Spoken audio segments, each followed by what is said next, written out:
Welcome, today I'll show you how to unblock phone number into ALCATEL 3G10. First of all, open your phone application, this one.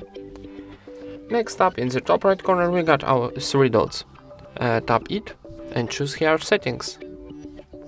Not this, sorry. Go back and one more time. Tap settings. And here I choose blocked numbers option.